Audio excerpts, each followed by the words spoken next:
Hey Patron, once again, I wanted to go ahead and show you defensive scheme I'm putting together. I would run dime or dollar defense a little bit more often in the game, but the problem is that sometimes the way I run this defense, it gets misaligned. But what you have to do is like when you're playing this game, you have to identify specific formations that are going to give you the look that you want to get. Now we're going to be using this particular play, which is going to be the Okie roll 2. We're just going to have our auto alignment on base align. And this is a great play to go ahead and use against specific offensive sets. Now, in particular, this works really well against bunch sets. So we're going to show you the bunch nasty.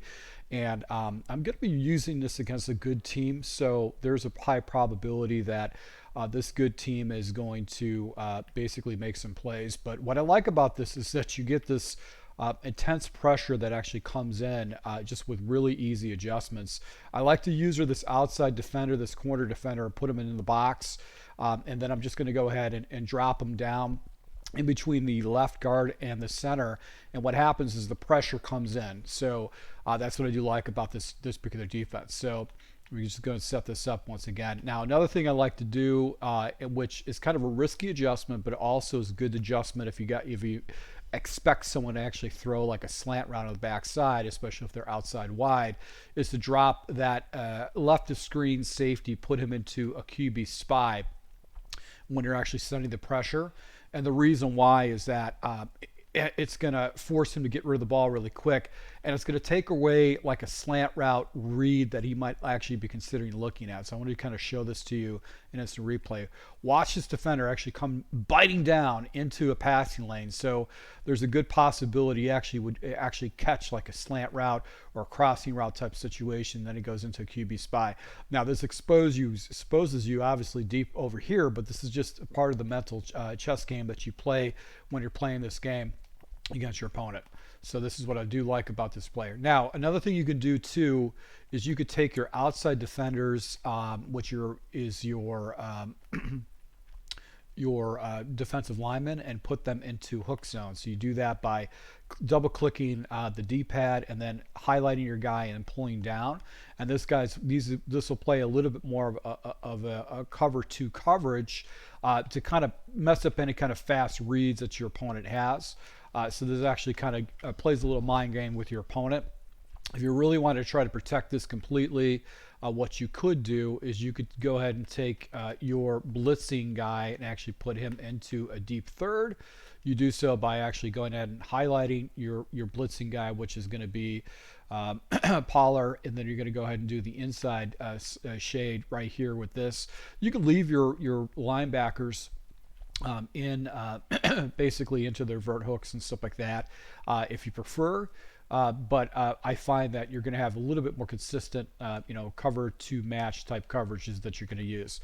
Now, what's cool about this is that you can actually jump into some other different types of plays too.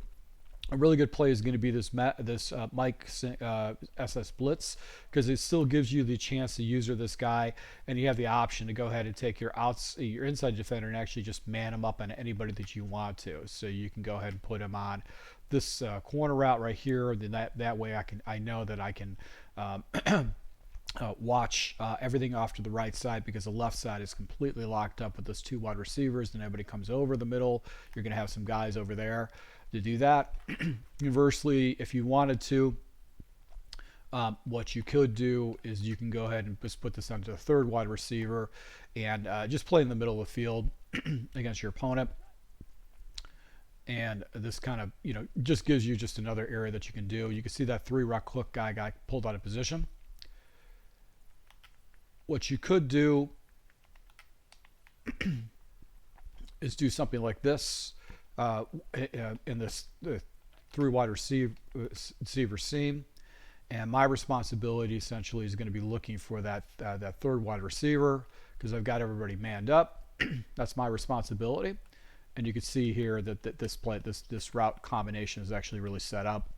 You could blitz everybody and get basically with the Mike play. You get basically a little bit better block shed type stuff going on here. So this is kind of good if you expect your opponent to try to pass. You guys can get to the outside like that. So let's go ahead and see if we can do that. We can get that outside pressure.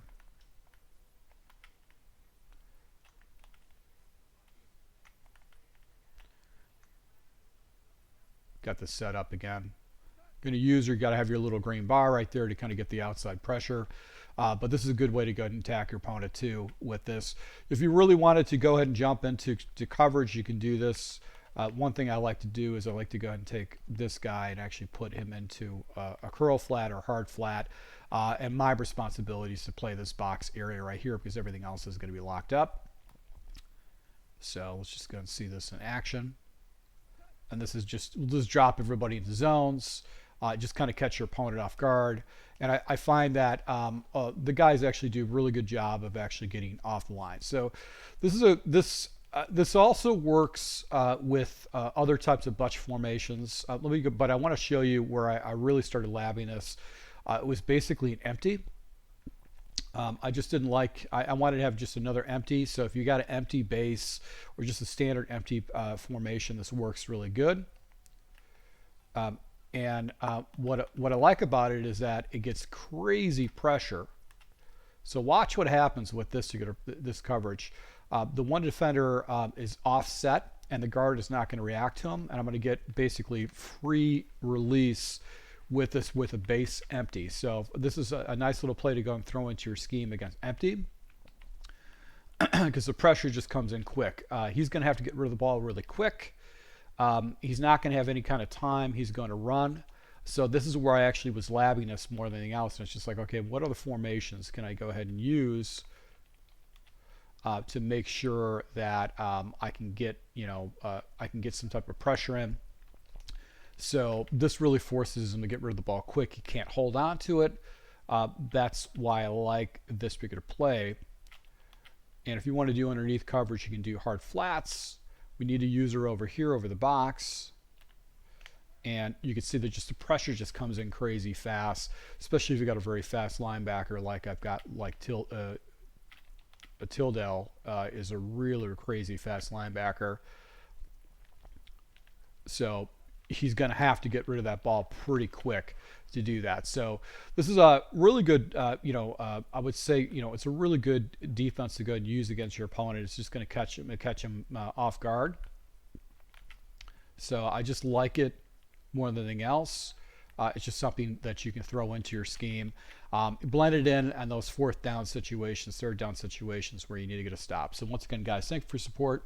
Until next time.